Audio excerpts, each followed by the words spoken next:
In 1982, Canada's sui generis Strangeness Beauty released their singular album, Back to Nowhere, on C Note Records, and from it the track Altered Performance.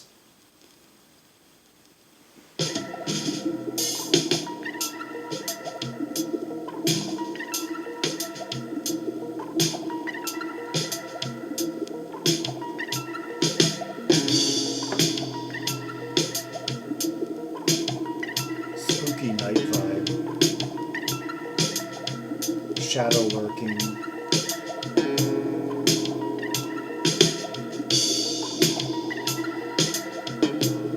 Or it could be a spooky, foggy, high water.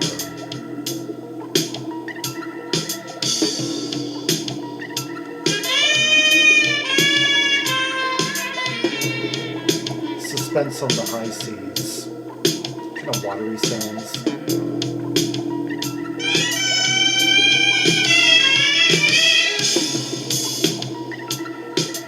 Okay, the sax has more of an alley.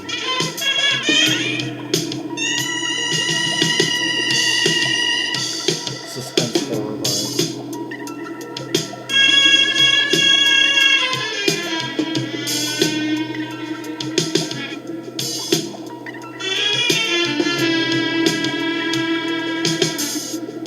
Indescribable. Monochordal.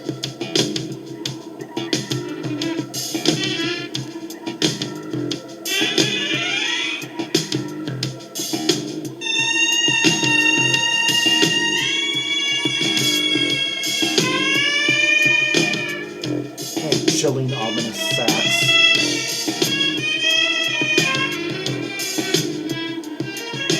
Kind of strangling the melody. Bass that veers between just kind of sliding and slapping.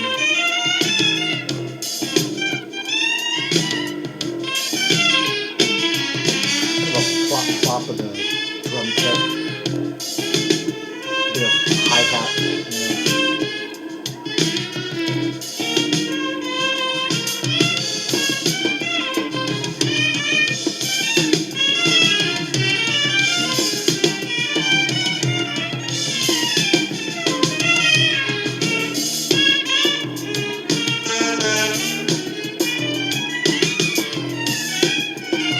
Very original. They're just they're experimenting with sound. They just have these instruments, and they're just kind of like playing from their subconscious almost. It's based around a very loose idea at best, and they're just filling it with tonal color.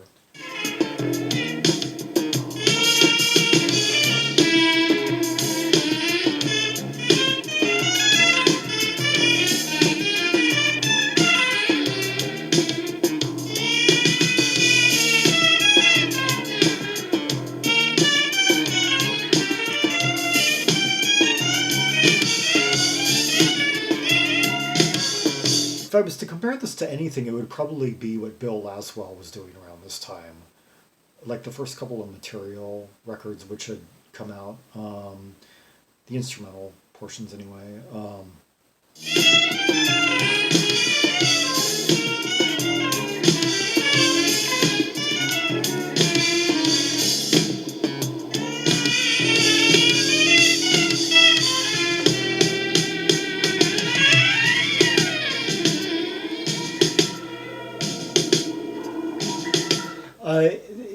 Discogs describes them as Toronto-based jazz rock fusion trio. I don't think that description really does any justice here. I'm hearing a bit, perhaps a bit of the New York influence, what was going on. But even then, like not many direct comparisons come to mind.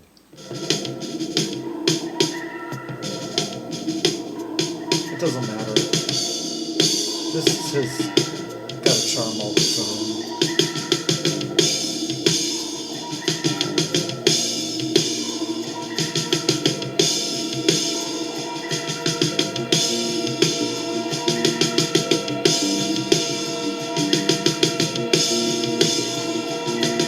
Rising, droning, sustained. I knew this was coming.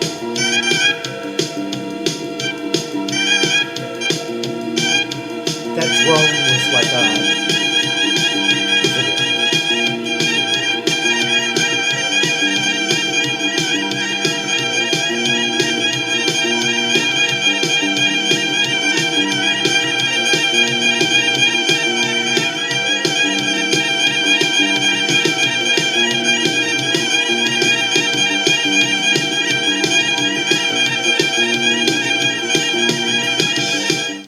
I wonder if that sax part has been looped. I don't think I've ever heard a sax line like that.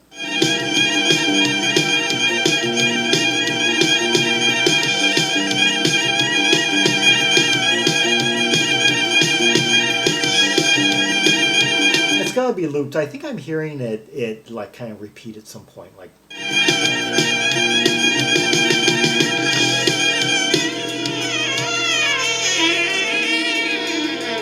Maybe not, but I've never heard anyone hold on to like a note and just kind of like flutter it for so long.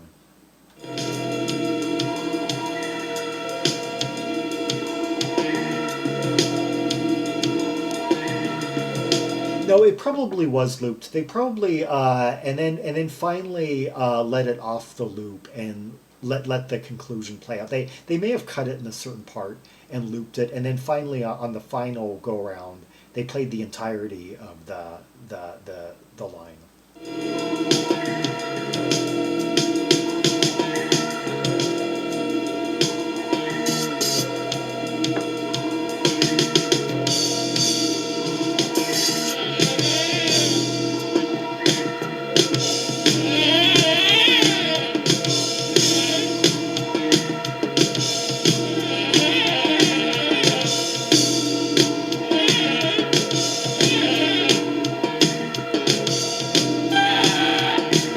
We're in F here, basically.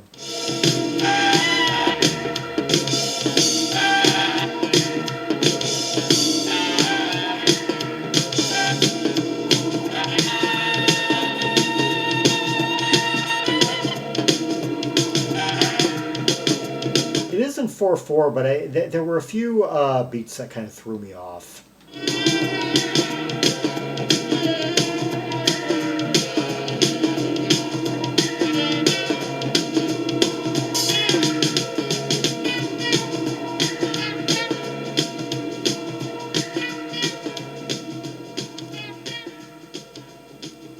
Okay, I love the elements that made this piece.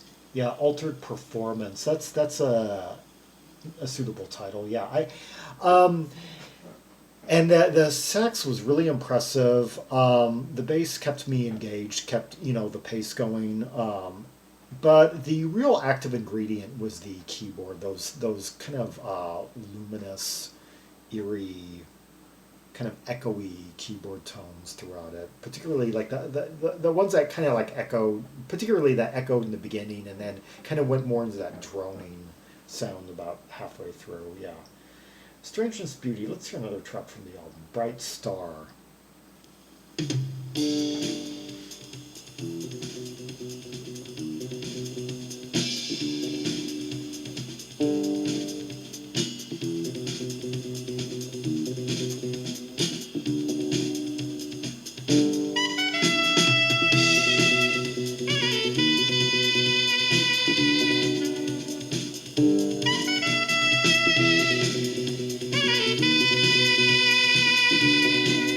Okay, now this kind of sounds like where jazz rock was going, in the metropolitan scene anyway. Well, New York anyway, and Europe, where it was going around this time.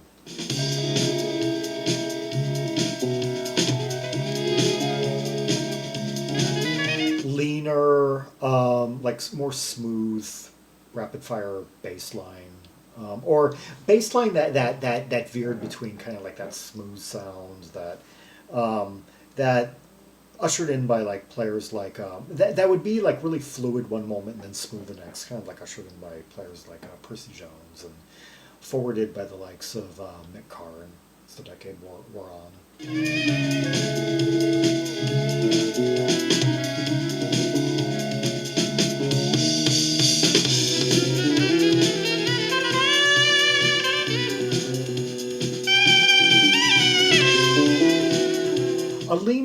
set of arrangements. Whereas like 70s jazz rock was kind of like this like big whirlwind of sound and light and dexterity and airplay.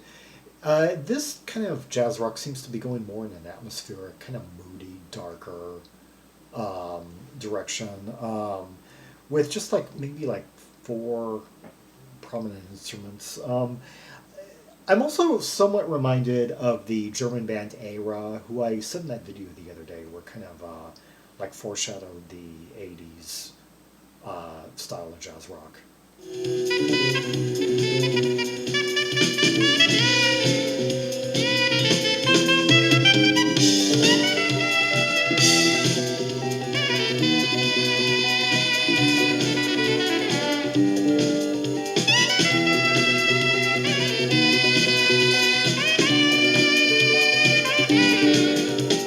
Those kind of like, oh, what would you call them? Bell-like sounds.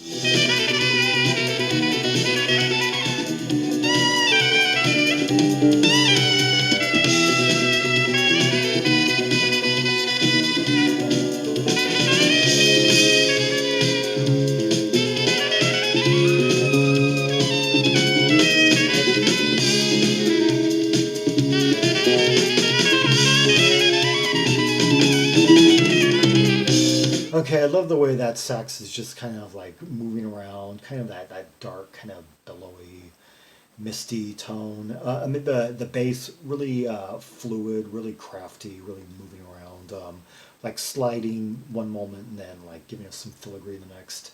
And the kind of encroachment of that thin yet ominous keyboard sound.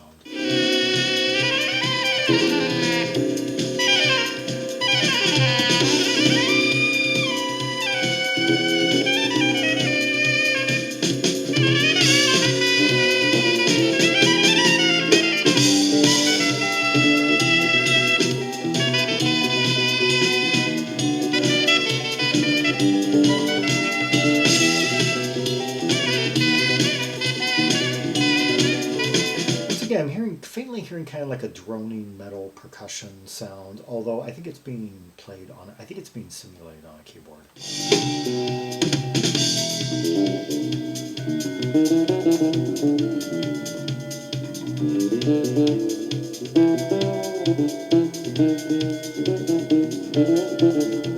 Yeah, he's playing a fretless electric.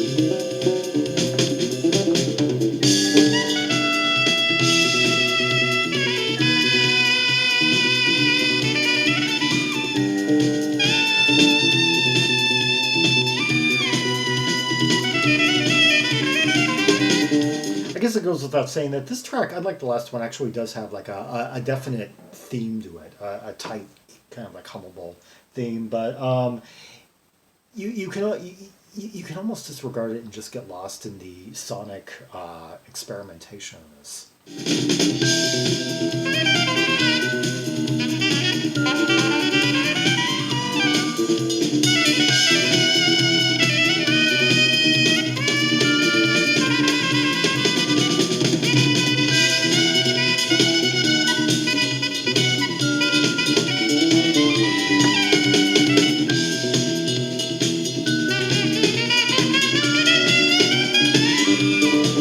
Okay, as it starts to like gather around that descending bass line and speed up somewhat, it's a bit harder to resist the catchier appeal of this number as opposed to the more approaching it from like purely experimental era.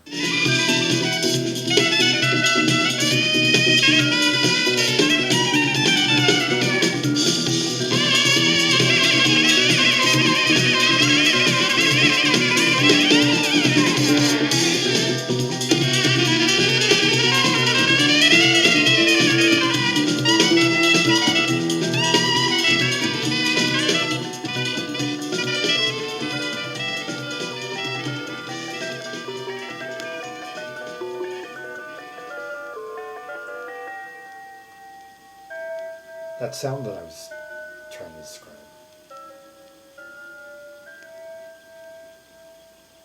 Yeah, there it is. That was Strangeness Beauty, Bright Star, and before that, Altered Performance. 2 tracks from their 1982 singular release, Back to Nowhere on C-Note Records. Some interesting titles on that label. I'm not really familiar with the others, though. Shock Johnson and the Jive Bombers, Time Warp. Yeah, stuff to explore at some point in time. Yeah, this band, apparently a trio, although 4 instruments are played, that none of which could have been played simultaneously. Let's see. Drums, percussion, Mike Sloski. Electric bass, acoustic bass, percussion, David Piltch. Tenor saxophone, alto saxophone, synthesizer, piano, bells, electronic wind instruments. Ron Allen. That says a few things. So there was some overdubbing, yeah. Yeah, Ron Allen here was handling quite a lot. And looks like he has done some solo albums under his own name. Leftovers came out before this in 1980. There's one of the. He's got 40 instrumental credits according to Scogs. And let's see. And the bassist David Piltch. Has been in some other. A bunch of jazz combos. He's got like over 200 credit score. He was on Catherine Moses' Music in My Heart album. Yeah, good one. Looks like a whole bunch of Canadian artists. He would later appear on one of the Eminem albums. That was Martha and the Muffins after they went really experimental. Yeah, there's a band that had quite a change in style. Awesome. He played on Nuclear Blues, the 1980 comeback album by Blood, Sweat, and Tears. And drummer Mike Sloski. He's got his share of credits, yeah. Yeah, all these guys did other things. And deservedly so. They're talented musicians. The drummer, he appeared on B.B. Gabor's second album, Girls of the Future. Yeah, the one that I haven't heard. Anyway, yeah. Strangeness Beauty, a very unique musical concoction, defies categorization, just has to be heard in order to be believed. For more Rubies and Sapphires from the Strangeness Beauty album, see the directory of albums by Canadian artists linked in the description below. Like and subscribe, follow me on social media, share the video, and leave a comment if there are any observations you have about the 2 tracks we just heard, the layers, the interplay, the sounds, the atmosphere, the mood that it conveyed, and influences that you could spot, or influences going into this, or influences that this may have had on other people, because there aren't many comparisons I can really make off the top of my head. Even if I was being quite loose, with it all. Until next time, this is Zaragon, the world's most ear travel maximalist, signing off.